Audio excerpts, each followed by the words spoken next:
John Uri Lloyd was born in upstate New York. His parents were school teachers and his father an engineer, and moved the family to northern Kentucky. When John Uri Lloyd was 14 years old, he came to Cincinnati looking for an apprenticeship in a pharmacy. Of course, in those days there were very few colleges of pharmacy, and so John Uri Lloyd was apprenticed to William Gordon, who had a drugstore just a few blocks from where the library is today. Lloyd did a two-year apprenticeship with Gordon, and then followed that with another two-year apprenticeship with George Eiger, a German-trained apothecary with a store on the Cincinnati Canal. After 2 years there, John Uri Lloyd returned to work for Gordon for a short period of time. Gordon's drugstore was a gathering place in Cincinnati for physicians of all beliefs, eclectics, allopaths, homeopaths, and so John Uri Lloyd had a lot of exposure to early eclectic members of the college, John Scudder and John King in particular. There was very little scientific work done on herbs, on botanical medicines at that point in time, and the eclectics were interested in proving the efficacy of their products. They approached John Uri Lloyd with a very simple proposal. We will set you up in business if you will work on our medicines. We will make sure that you get a lot of our business, but we will help you in any way that we can. Lloyd agreed, and the business began as Merrill, Thorpe, and Lloyd. That was H.M. Merrill, Thorpe, and John Uri Lloyd. And eventually both the Merrill and Thorpe lines disappeared. John Uri Lloyd brought his brothers, Nelson Ashley and Curtis Gates Lloyd, into the business, and that was the beginning of Lloyd Brothers Pharmacist, Inc. Well, Lloyd was really essential for eclectic medicine becoming as successful as it eventually was in the late 19th century. He was personally selected by John King and John Scudder when they recognized his abilities from working in pharmacies in Cincinnati. He came to Cincinnati as a 12-year-old boy, and legend has it that by age 14 he had memorized the American Dispensatory, which is, a volume, a tome of substance. And knowing from the evidence his later genius, one would not be surprised if that were actually true. Lloyd was hired by, there were two Merricks in Cincinnati running pharmacy. John Merrick, whose name I think is still a remnant as one of the pharmaceutical companies today, was the company that produced the eclectic resinoids, the concentrates, and popularized them. He was largely responsible for that. He had it was a cousin or a brother who was really the major supplier to eclectics of their medicines. And when Scudder devised his system of specific medication, he was looking for a pharmacy that could produce these fresh plant extracts according to his standards. And when John King and Scudder talked with Lloyd about helping this whole pharmaceutical process to develop and expand, he decided to throw his hat into the ring, primarily based upon the reputations of those two individuals. It's clear from his writings that he greatly admired both of those men and felt them to be, honest people with great integrity. And so I think he was drawn into eclectic medicine on the basis of their personal knowledge and integrity as individuals, as well as being very reputable doctors.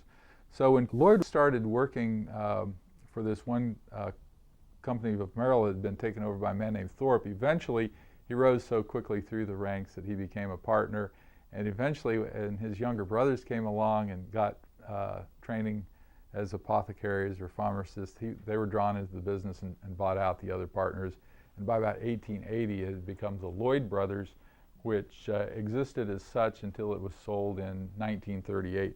So for the period there of the next 58 years or so, the Lloyd brothers were the single providers of specific medicines to the eclectic profession, and specific medicines were developed under the exacting protocols of John Uri Lloyd. And his point of emphasis for producing a botanical extract is that you followed no general rules, that each plant required its own examination and experimentation to determine at what time it should be picked, in what stage or of freshness or semi-dryness or dryness it was best extracted, using what sort of solvents. He was a great experimenter and fastidious in keeping lab notes and doing experiments to try and make the best product possible. And he not only rose through the ranks of eclectic medical practice, but by the early 1890s, he became president of the American Pharmaceutical Association. He not only was important within the eclectic medical profession, supplying them remedies, but within American pharmacy, he was widely recognized as one of the most innovative and I don't know what adjectives would adequately describe Lloyd, but he's highly respected within his profession. And within the eclectic profession, he also rose to be at one point temporarily president of the Eclectic Medical Institute. So he was important to the profession in providing the medicines, to the school in being both teaching and providing support, but especially providing high quality botanical extracts. This is what allowed the eclectic medical doctors to enjoy clinical success, was the fact they had reliable medications and knowing what to expect, because they were so carefully crafted by this man who ended up contributing important inventions to American pharmacy, including the Lloyd still, which at one point was on display at the Smithsonian. It was a process of concentrating botanical extracts without heating the extract as fluid extracts would do to concentrate them. He developed a still where the heat was only applied to the surface of the extract, so that the entire extract wasn't heated, but only the part on the surface to remove the alcohol and solvents to concentrate the rest. So this is the Lloyd extractor, which I found out, I saw the first of it at the Smithsonian in the basement, and they had part of this part up here on display. And somewhere, I think like right on a piece like here or here, there was a little plate and it said Cincinnati Copper Works on it. So I went to Cincinnati and went into a phone booth there and looked in the phone book, and it's there in the phone book was the Cincinnati Copper Works phone number. So I called him about 5 o'clock at night, and this guy says, I said, well, I was looking for a Lloyd extractor, and he goes, well, I don't know, I don't think we have one or anything like that. I know I was talking to somebody who was pretty high up in the company. So we talked for a little while. He said, oh, you mean a cold still? I said, yeah. So he said, oh yeah, we still make those. So you can, they still have the plans, and so eventually I acquired this one, and probably about 1996, I'll say, I think. And it's called a cold still. This is a closed system. So the alcohol keeps circulating through the solvent, through the product, the herb over here. So you take this lid off, and you can put your dry herb in there. It could be fresh herb or recently. Lloyd often said recently fresh, and he would put it in this extractor. And this is double jacketed, so it's got a space in between it that you can run. Over here you can run hot or cold in this space if you want.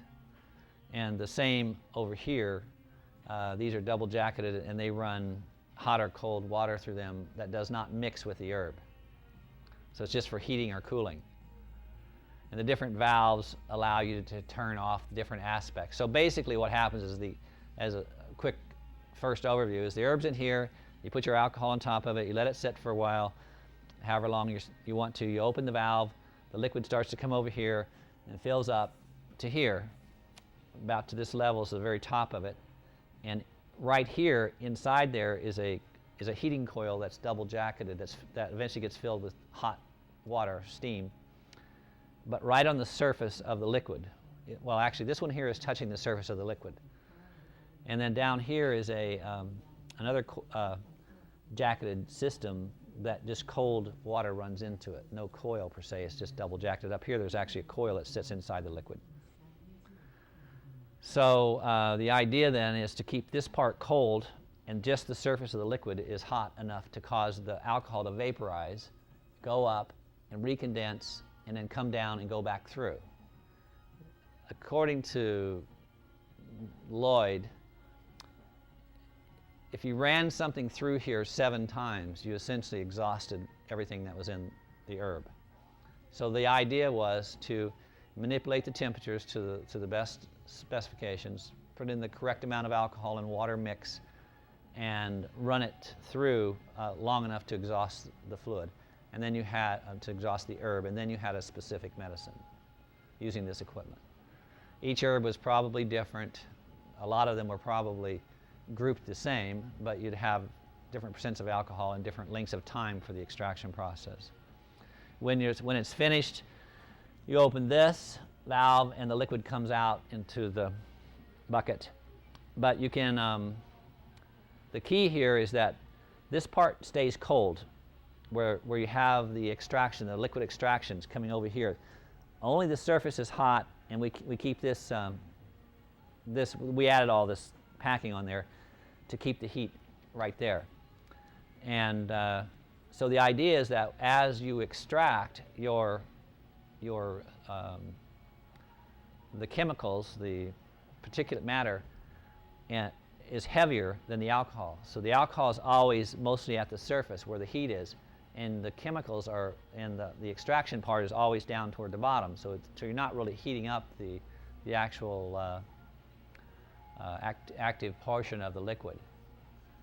He developed a reagent called Alcarest, which was based around Fuller's earth and aluminum silicate, which he found, when prepared in a certain way, would bind alkaloids, so that he could control alkaloid content of an extract. He could either extract and concentrate alkaloids and add it back in, but he rarely, if ever, did that. What he would generally do is to reduce the content of some of the more potent alkaloids to allow them to be a little gentler agent. He always emphasized the importance of the quality of a medicine not being synonymous with the quantity of delivering a particular active component. So he looked to try and find an appropriate balance in developing some of these medicines, and he was quite willing to forego enjoying capitalistic success in the process. He actually sold the rights to apply this reagent and extractive process of atropine sulfate to Merck during World War I. He felt like he didn't want to be distracted with manufacturing atropine, which was in great demand during the war because of all the eye injuries of soldiers. He saw the need to provide large quantities of atropine sulfate, but didn't want to be the one that was tied down to manufacturing an isolated constituent when his interests were in investigating complex plant preparations. So he gave the right to Merck to use this process and produce the alkaloid and make the money to aid the war effort in Europe during World War I. The specific medications were really well-made medicines. And some people think of them as sort of the highest art of medicine making that's ever existed. The unfortunate thing is we don't know how they were made exactly. Lloyd had all the information in his head. When he was getting quite old and his son was starting to take over Lloyd Brothers, he asked his father to write it down, and he put it down into 2 notebooks. I believe there were 2 copies of the same book. The company was sold from under John T. Lloyd, John Uri Lloyd's son. When that occurred, they came to John T. Lloyd and they said, well, where are the formula books? And he says, the formula books? Oh, those are my personal property. You didn't buy the formula books. Those are mine. And they ceased to exist. The Lloyd Library doesn't have them. People have hired detectives trying to track down the family, see if somebody has them in an attic. as far as anybody knows, he may have burned them. They don't, as far as anybody knows, they don't exist. So we don't know exactly how they were made. We do know that Lloyd developed over 40 patents for unique ways to make medicines. He developed something called the Lloyd extractor, which was a low heat extractor so that you wouldn't damage the volatile constituents of the herbs that you were extracting. His medicines were phenomenal. And I have a lot here in my library, a lot of old bottles of Lloyd Brothers medicines that I've found over the years. Now, some of the Lloyd medicines, most of the Lloyd medicines were whole plant extracts. So they basically were just concentrating the whole plant. There were some that were made where they extracted specific compounds, but that was the exception, not the rule. John Uri Lloyd is, in spite of what we know about him and the very, very rich archives that we have of his personal papers, still remains somewhat of a puzzle. He was a very small man, physically. He spoke in a very low voice. He taught at the Cincinnati College of Pharmacy. He taught chemistry for 5 years. He taught chemistry at the Cincinnati Eclectic, at the Eclectic Medical Institute for over 25 years. In spite of that, John Uri Lloyd never received a formal education. He had 4 years of apprenticeship. He was homeschooled by his parents. He had one short chemistry course here at one of the medical schools, and there were many medical schools in Cincinnati in the period. And in spite of that, he wrote well over 4,000 scientific technical papers and books, plus a half a dozen pieces of fiction, including Etadorfa, that in their own right made his name well known in literary circles.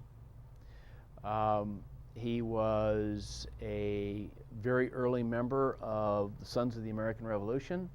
He was involved in the grand jury that broke Boss Cox's hold on Cincinnati.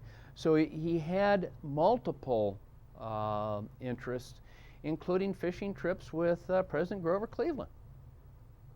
He left an extensive endowment, and that endowment was used after the Lloyd Library, or after the Eclectic Medical Institute closed. That endowment was used to support the Lloyd Library. It's a private library, probably one of the best in the nation in terms of botanical medicines outside of the National Library of Medicine. And